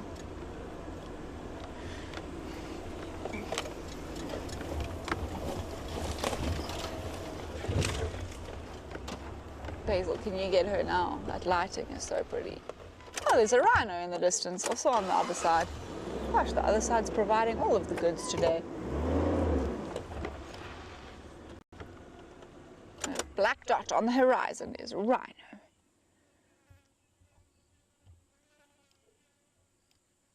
Oh, that's fun. Two of the big five on one fence line.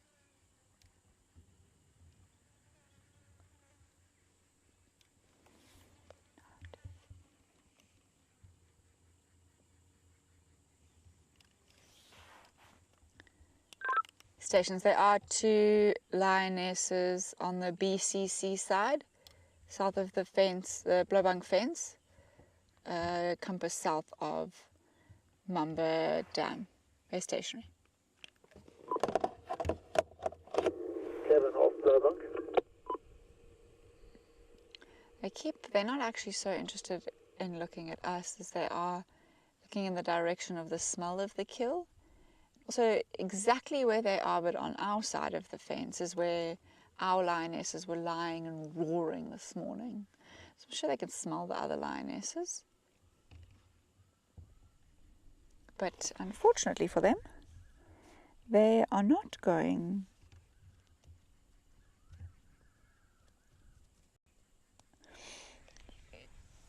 Michael, just to qualify quickly, we saw that last lioness with you on October the 1st on a Zoom morning drive. Which lioness are we talking about? So that I have context. Was that when all 5 of the lions were together? I can't remember which drive we're talking about, but it might be helpful insight. Oh, the twitchy lip lioness, you're right, we did see her. I remember seeing her. We watched her for a little while because she looked like, was she the one who looked like she was going to hunt or trying to hunt wildebeest on our side of the fence? Obviously unsuccessfully, but yes. I remember that now. Thanks for jogging my memory. All right, everyone. Since there's very little going on with these lionesses, and unfortunately they're not going to cause any sort of chaos at the kill because they are on a different reserve. They're probably going to lie here for much of the evening, hankering after the kill that the Rietspruit Pride are probably feasting on, no doubt. We are going to say good night. Oh, I can hear Kinky Tail. Just listen. Listen quickly before we wrap.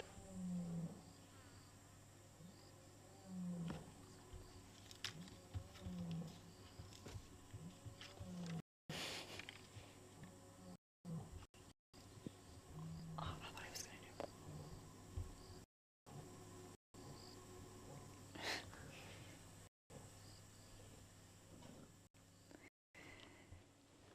I hope you heard that. He's in the distance, but that was a good night and a happy 1st of November from Kinky Tail. I hope to see you all on Sunday. Have a fantastic rest of your day.